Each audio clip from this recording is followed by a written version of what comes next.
बुढ़ापे की दुविधा। रोहित ने घर आकर अपने माता पिता की ऐसी हालत देखी तो उसके होश उड़ गए। उसने किटी पार्टी से लौटी अपनी पत्नी के एक जोरदार थप्पड़ जड़ दिया। तुम्हारी हिम्मत कैसी हुई मेरे मम्मी पापा के साथ ऐसा करने की? यह घर उनके बेटे का है, तुम इसे कोई दहेज में लेकर नहीं आई हो।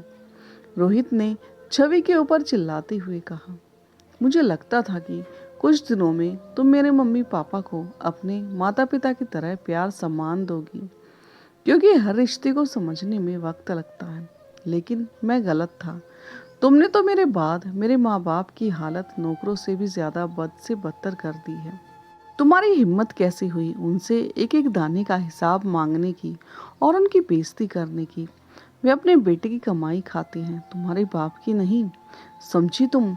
अपना सामान बांधो और चलती बनो यहाँ से। रोहित ने तमक कर अपनी पत्नी से कहा। रोहित अपने माता पिता से हाथ जोड़कर माफी मांगने लगा। आज उसकी आंखें आंसुओं से सराबोर थीं। वो दिन याद करने लगा जब वह अपने माता पिता को अपने साथ शहर लेकर आया था। एक दिन माँ की तबीयत बहुत ज्यादा खराब हो गई थी, क्योंकि घर में कोई नहीं था। उसकी माँ को हार्ट अटैक आया था, तो वर्मा जी ने पड़ोसी की मदद से उन्हें अस्पताल में दाखिल करवाया था। डॉक्टर ने उनके इलाज के लिए एक मोटी रकम मांगी थी, लेकिन वर्मा जी के पास इतने पैसे नहीं थे कि वह खड़े पांव इतने सारे पैसे जमा कर इलाज करवा पाते। समय न गवाते हुए उन्होंने अपने बेटे रोहित को फोन किया।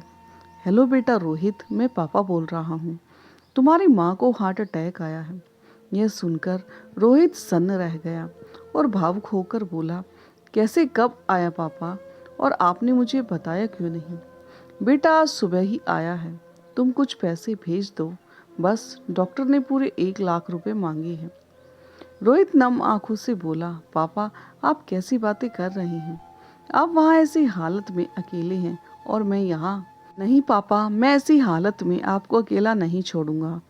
आप डॉक्टर से कहो कि वह इलाज को शुरू करे। मैं थोड़ी ही देर में पहुँचता हूँ और आप चिंता मत कीजिए, माँ बिल्कुल ठीक हो जाएगी। रोहित हड़बड़ाकर घर आया और अपनी पत्नी से बोला, हमें अभी के अभी मम्मी पापा के घर जाना है, माँ को हार्ट अटैक आया है। ओफो रोहित, तुमने मेरा सारा मूड खराब कर दिया। तुम्हें पता है ना, आज मेरी सहेली की शादी की सालगिरह है, मैंने वहां पर भी जाना है। 5 स्टार होटल की पार्टी है। तुम कहीं नहीं जाओगी, तुम मेरे साथ चलोगी। रोहित ने गुस्से से कहा। रोहित, तुम अपनी माँ की चिंता क्यों कर रही हो? बुढ़ापे में ऐसी बीमारियां लगी रहती हैं। छवि रोहित के हाथ में हाथ डालते हुए बोली। रोहित ने अपना हाथ झटकते हुए कहा, तुम्हारा दिमाग खराब हो गया है क्या? मेरी माँ हॉस्पिटल में भर्ती है और तुम्हें पार्टी की लग रही है। तुम्हें नहीं जाना तो मत जाओ, लेकिन मैं अपने पापा को इस हालत में अकेले नहीं छोड़ सकता, समझी तुम? रोहित ने देर न करते हुए तुरंत फ्लाइट पकड़ी और सीधे हॉस्पिटल पहुंचा। अपने पापा को दूर से देखकर दौड़कर उन्हें गले लगा लिया। वर्मा जी बेटे के गले लगकर रोते हुए बोले, बेटा देखो ना तो तुम्हारी माँ की क्या हालत हो गई है। पापा मैं आ गया हूँ ना, अब बस आपको चिंता करने की कोई ज़रूरत नहीं, माँ ठीक हो जाएगी। और रोहित ने अपने पिता के आंसू पोंछे और उन्हें एक चेयर पर बैठा दिया। रोहित अपने पापा के हाथ को पकड़कर बोला, पापा आप यहाँ बैठिए बस, और भगवान से प्रार्थना कीजिए, मैं अभी आता हूँ। बेटे के मुंह से बातें सुनकर वर्मा जी का दिल कुछ शांत हुआ। रोहित जाकर सबसे पहले डॉक्टर से मिला। डॉक्टर साहब, चाहे जितना पैसा लग जाए, लेकिन मेरी माँ को कुछ नहीं होना चाहिए। डॉक्टर ने रोहित को दिलासा दिया। रोहित जी आप चिंता मत कीजिए, हम पूरी कोशिश करेंगे आपकी माता जी को बचाने की। और डॉक्टर निर्मला जी का इलाज करने में जुट गए। कुछ ही दिनों में निर्मला जी पूरी तरह से ठीक हो गई। रोहित अपनी माँ को अस्पताल से पापा के घर लेकर आ गया और कुछ दिन रोहित ने वहीं रहकर उनकी सेवा भी की। लेकिन काम की वजह से उस पर फोन आ रहे थे, तो वर्मा जी ने अपने बेटे से कहा, बेटा अब तुम्हारी माँ बिल्कुल ठीक है, तुम चिंता मत करो। हाँ, उनके जोड़ों का दर्द तो हमेशा का है, क्या करे, अब बुढ़ापा है, उसका कुछ नहीं किया जा सकता। तुम अब अपने काम पर लौट जाओ। रोहित ने तब तो हाँ में सिर हिला दिया। लेकिन अगले ही दिन रोहित के हाथ में 2 बैग देखकर उसके मम्मी पापा चौंक गए।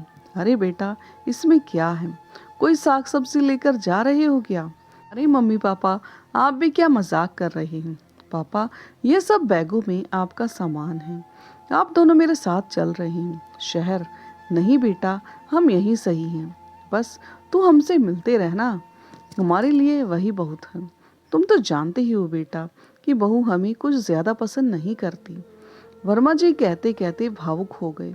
पापा, आप उसकी चिंता मत कीजिए, मैं सब संभाल लूंगा। पर आप दोनों को मैं अब अकेला नहीं छोड़ सकता। बेटे के इतना जिद करने पर निर्मला जी और वर्मा जी दोनों बेटे के साथ शहर आ गए। अपने सास ससुर को अपने घर देखकर छवि का गुस्सा साथ में आसमान पर चढ़ गया। निर्मला जी के कदम अपने बेटे के घर में पड़ ही नहीं रहे थे तो रोहित मुस्कुराता हुआ बोला, मम्मी पापा, यह आपका ही घर है, बेझिझक और पूरे अधिकार के साथ आइए।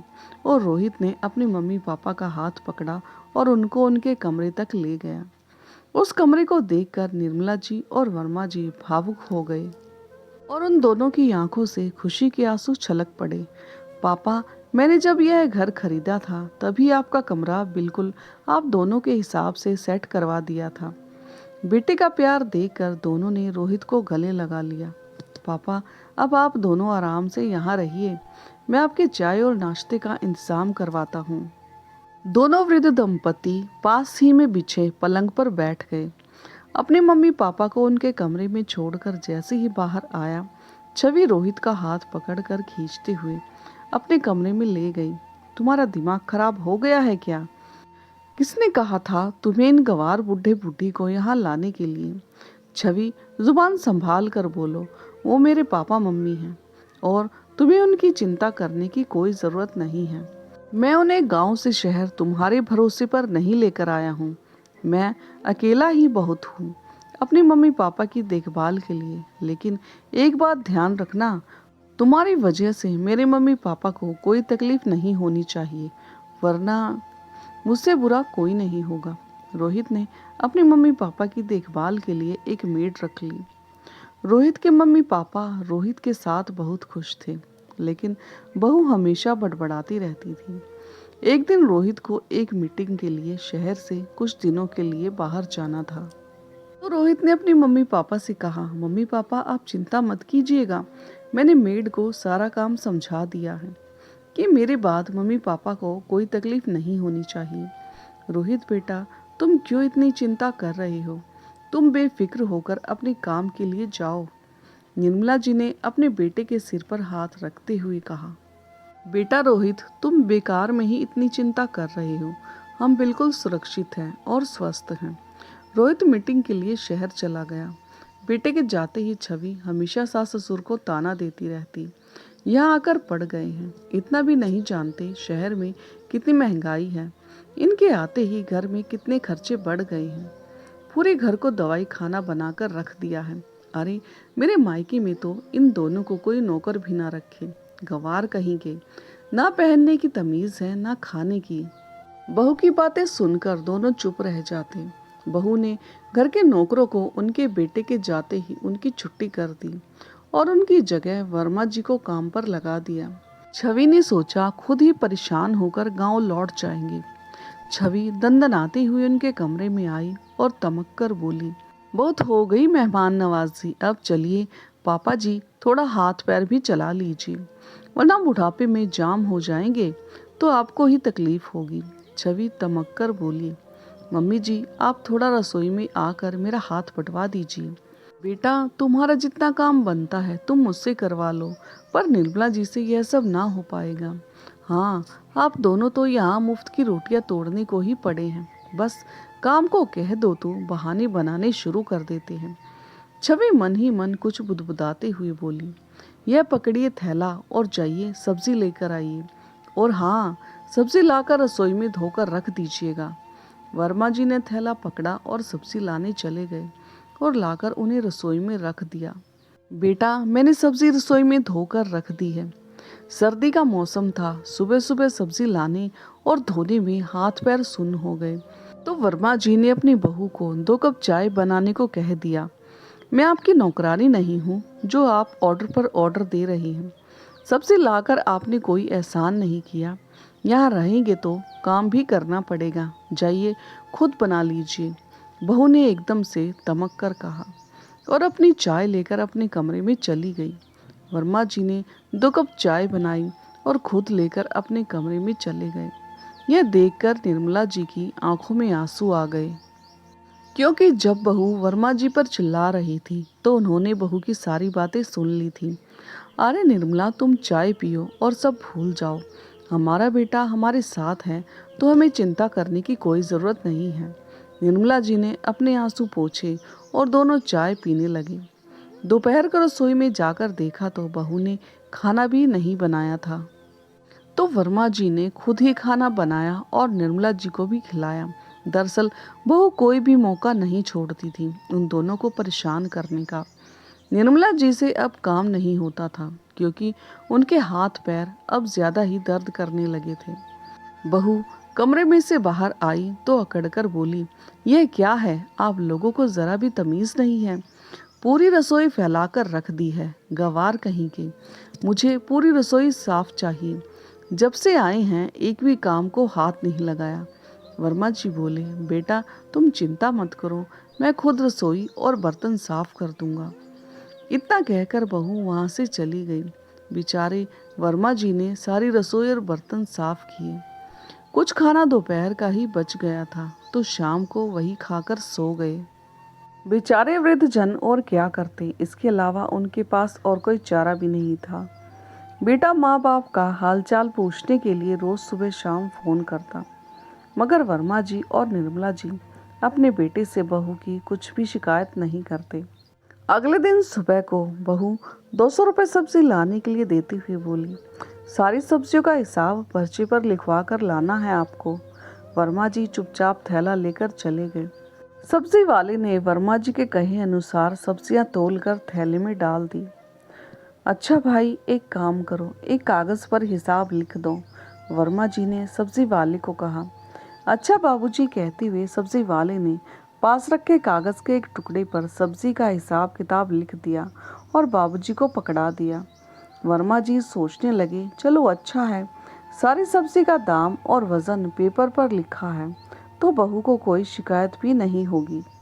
बेचारे बाबूजी की इस कड़ाके की सर्दी में सब्जी लाते हुए हालत खराब हो गई।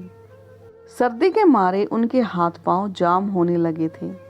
रास्ते में उन्हें एक चाय की दुकान दिखाई दी तो वहां रुककर उन्होंने 10 रुपए की चाय पी ली। फिर थोड़ी देर पास जल रही आग पर अपने हाथ पैर सेकने लगे और बेचारे फिर चल दिए सब्जी का थैला लेकर। ठंड इतनी की ऐसा लग रहा था जैसे हाथ पैर ही कटे जा रहे हों। जैसे तैसे बेचारे बाबूजी घर पर पहुंचे। रसोई में सब्जी धोकर रख भी दी। बहू, सब्जी आ गई है, लेकिन बहू अभी सोकर ही नहीं उठी थी, शायद दोबारा सो गई थी। उन्होंने खुद ही 2 कप चाय बनाई और अपने कमरे में चले गए। थोड़ी देर बाद बहू के चिल्लाने की आवाज़ आई। मुझे पता था, चोरी तो इन जैसे लोगों के खून में ही बसी होती है। बाबूजी, सब्जी में से 10 रुपए बचे होंगे, वह कहाँ चले गए? आपको इतना भी नहीं पता कि किसी की चीज़ उससे बिना इजाज़त नहीं लेनी चाहिए? कहाँ है बाकी के पैसे? बाबूजी थोड़ा हिचकिचाते हुए बोले, बहू ठंड लग रही थी रास्ते में तो मैंने 10 रुपए की चाय पी ली। यहाँ तक आने में आपके हाथ पैर टूट नहीं जाते? घर आकर नहीं पी सकते थे? एक तो हमारे सिर पर आकर बैठ गए हैं और हमारे ही नाक में दम कर रखा है। इस तरह की बातें सुनकर दोनों की आंखें नम हो गई, पर बेटे की खातिर बस वह सब चुपचाप सुनते रहे।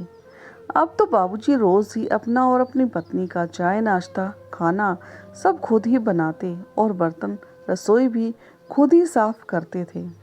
और बहू छवि सारा दिन या तो फोन पर लगी रहती थी या सारा दिन टीवी देखती रहती थी। अगले दिन बहू की सहेली उससे मिलने घर आई। तब बाबूजी निर्मला जी के लिए दलिया बना रहे थे। अरे सीमा, तुम क्यों आ गई? मुझे बुला लिया होता, मैं खुद ही आ जाती तुमसे मिलने। छवि ने हड़बड़ाते हुए अपनी सहेली से कहा। क्यों, मैं तेरे घर नहीं आ सकती क्या? नहीं, ऐसी कोई बात नहीं है। अच्छा चल, तू मेरे कमरे में चल, वहाँ चलकर बातें करते हैं। छवि सीमा को हाथ पकड़कर तेजी से अपने कमरे में ले गई ताकि बाबूजी पर उसकी नज़र न पड़े। दोनों आपस में बातें कर ही रहे थे कि बाबूजी वहां पहुंच गए। बहू, मुझे घी का डब्बा नहीं मिल रहा है, कहाँ रखा है? आपसे कितनी बार कहा है कि मेरे कमरे में मत आया करो, समझ नहीं आता कि आपको? अब जाओ यहाँ से, मुंह उठाकर क्या खड़े हैं? छवि बाबूजी पर चिल्लाते हुए बोली। सीमा ने छवि से पूछा, कौन है यह इतनी बुजुर्ग व्यक्ति, और पहले तो कभी नहीं देखा।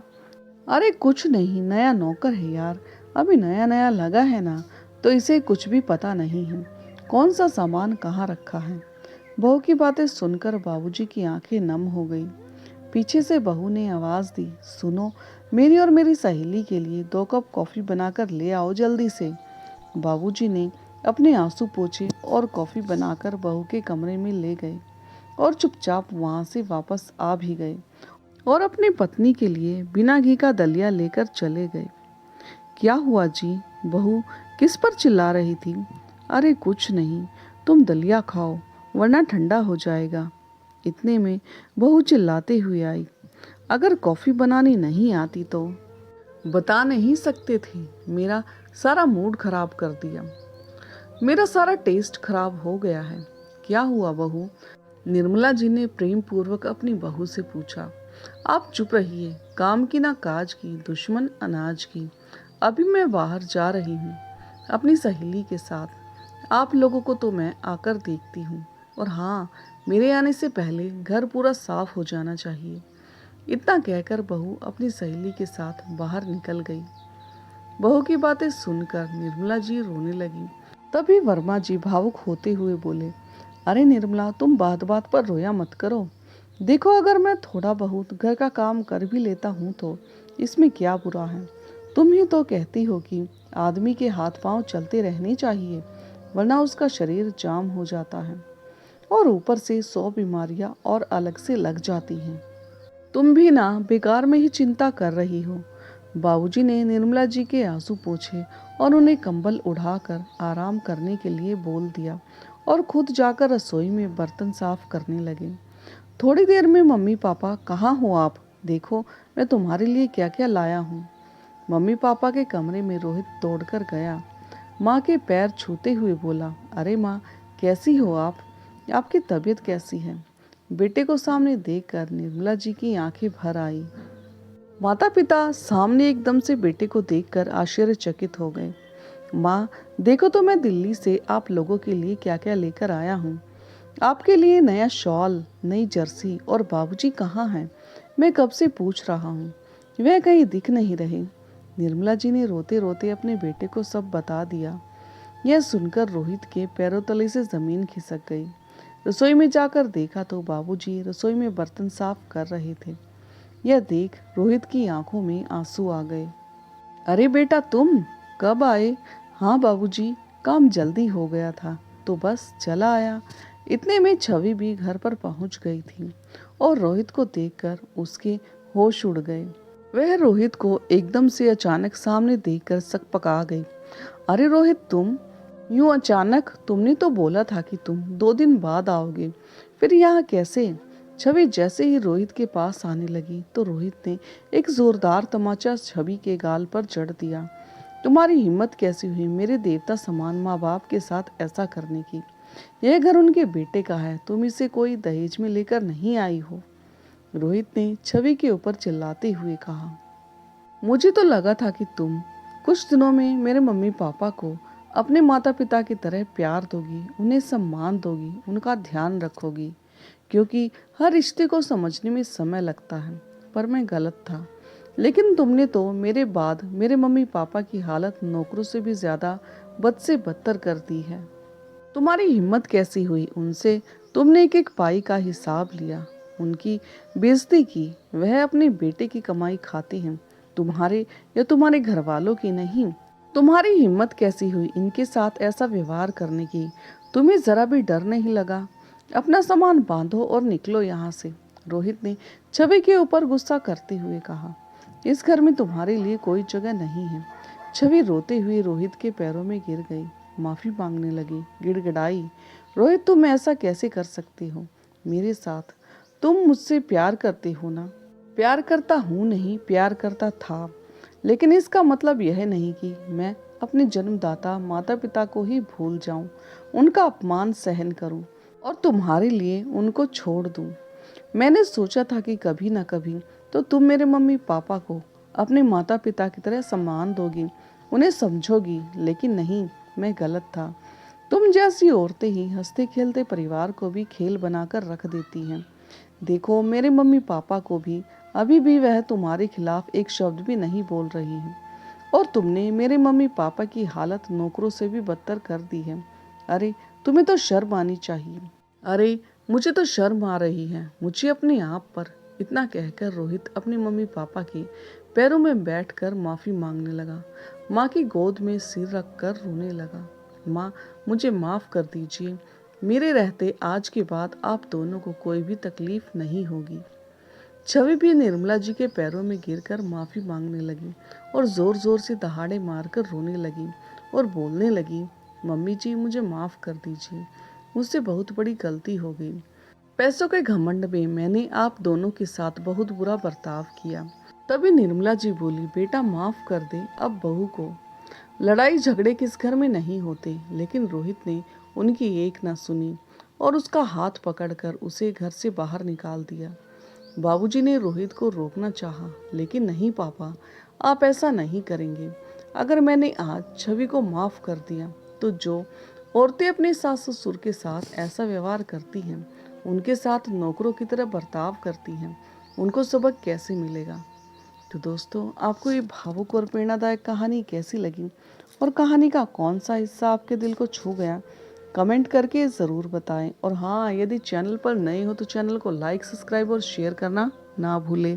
तो मिलते हैं एक नई कहानी के साथ, तब तक के लिए धन्यवाद।